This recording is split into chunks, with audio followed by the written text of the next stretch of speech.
अस्सलाम वालेकुम नाज़रीन, एक नई वीडियो में आपको खुशामदीद कहती हूँ। आज की वीडियो में आपको बताऊंगी कि सफ़ेद लोबी की कढ़ाई आप घर में किस तरीके से बना सकते हो। इसमें सबसे पहले आपने घी का इस्तेमाल करना है। घी लेने के बाद आपने इसके अंदर एक बड़ा खाने का चम्मच लहसुन और एक बड़ा खाने का चम्मच आप अदरक का इस्तेमाल करेंगे। लेकिन लहसुन और अदरक को आपने पेस्ट की शक्ल में बिल्कुल भी नहीं बनाना। इसको आपने बारीक कट कर लें या फिर आप इसको बारीक कद्दूकश जैसे मैंने किया हुआ है, जैसा कि आपको वीडियो में नजर आ रहा है। बारीक कद्दूकश अगर आप इसको कर लेते हैं तो इससे भी बहुत अच्छा इसका टेस्ट आ जाता है। जब आपको लगे कि घी के अंदर इसकी हल्की सी खुशबू आने लगी है तो आपने इसके अंदर बॉयल लोबिया, सफ़ेद लोबिया आपने शामिल कर लेना है। अगर लोबिया को आप रात को पानी के अंदर डिप कर देते हैं, सारी रात अगर आप पानी के अंदर इसको डिप रखते हैं तो सुबह ये बहुत जल्दी बॉयल हो जाता है। अगर प्रेशर कुकर में आप इसको बॉयल कर रहे हैं तो मैक्सिमम 5 से 7 मिनट लगते हैं। 5 से 7 मिनट में ये बहुत अच्छे तरीके से बॉयल हो जाता है। उसके बाद आप इसके अंदर शामिल करेंगे 3 से 4 अदद आप दरमियाने साइज के टमाटर लेंगे और इस टमाटर आपने बारीक कट करके डाल देने हैं। उसके बाद 3 अदद सब्ज मिर्चें आपने इसके अंदर डाल देनी है।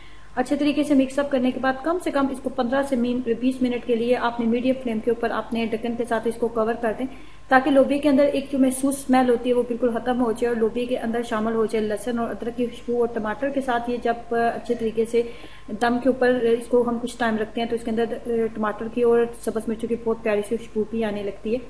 15-20 मिनट के बाद आप देखोगे कि ये कुछ इस तरीके से आपके पास लोबिया तैयार हो जाता है। अब यहाँ पे जब आपने 15 से 20 मिनट इसको दम के ऊपर अच्छे तरीके से रखा है तो उसके बाद हमने इसके अंदर मसाले शामिल करने हैं। मसालों में हमने सबसे पहले शामिल करना है 2 चुटकी बराबर सिर्फ अजवाइन आपने डालनी है, 2 चुटकी बराबर। उसके बाद आप इसके अंदर डालोगे हाफ टी स्पून सौंफ, हाफ टी स्पून जीरा, हाफ टी स्पून आपने काली मिर्च का पाउडर शामिल करना है और हाफ टी स्पून आपने इसके अंदर कसूरी मेथी शामिल करनी है। सिर्फ अजवाइन की जो मिकदार है वो आपने 2 चुटकी रखनी है और बाकी सब चीजों की मिकदार आपने हाफ टी स्पून लेनी है। और सौंफ और जो सफेद जीरा है आप देख सकते हो कि ये मोटा मोटा मैंने क्रश किया है, पाउडर फॉर्म में मेरे पास नहीं है। सौंफ, सफेद जीरा, काली मिर्च और उसके बाद कसूरी मेथी, सारी चीजों को हम इसके अंदर डालेंगे और 2 से 3 चुटकी बराबर हम इसके अंदर अजवाइन भी डालेंगे। उसके बाद आप इसके अंदर डालोगे नमक आप अपने टेस्ट के अकॉर्डिंग एडजस्ट कर लेंगे। उसके बाद लाल मोटी कुटी हुई सुरख मिर्च का मैं इस्तेमाल करूंगी इसके अंदर। लाल मोटी कुटी हुई सुरख मिर्च का हम इस्तेमाल करेंगे इसके अंदर। तकरीबन 1 बड़ा खाने का चम्मच मैंने इसके अंदर लाल मोटी कुटी हुई सुरख मिर्च का शामिल किया। उसके बाद हम इसके अंदर पानी शामिल कर देंगे।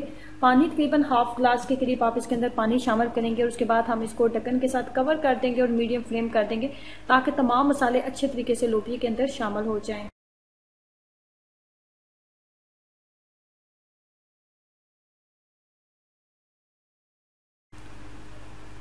5 से 7 मिनट के बाद आप इसको खोल लेंगे और उसके बाद हम इसके ऊपर थोड़ी सी शाइन लाने के लिए हम इसके अंदर तकरीबन दो खाने के चम्मच आप इसके अंदर कुकिंग ऑयल शामिल करेंगे। सिर्फ 2 खाने के चम्मच, वो सिर्फ इसलिए शामिल किया जाता है कि लोबिया के ऊपर एक अच्छी सी शाइन आ जाए। 3 से 4 मिनट इसको मजीद इसको ढक्कन के साथ कवर रखेंगे और यहाँ पे मैं डाल दूंगी इसके अंदर 2 से 3 सब्ज मिर्चें मजीद इसके अंदर डाल दूंगी। इसी के साथ मजेदार सफेद लोबी की कढ़ाई घर में तैयार कर सकते हैं। जरूर ट्राई कीजिएगा और अपना एक्सपीरियंस मेरे साथ जरूर शेयर करें कि आपको इसका टेस्ट कैसा लगा। वीडियो अच्छी लगी है तो लाइक करना और चैनल को सब्सक्राइब करना मत भूलें। खुश रहें, हंसते मुस्कुराते रहें। अल्लाह हाफिज।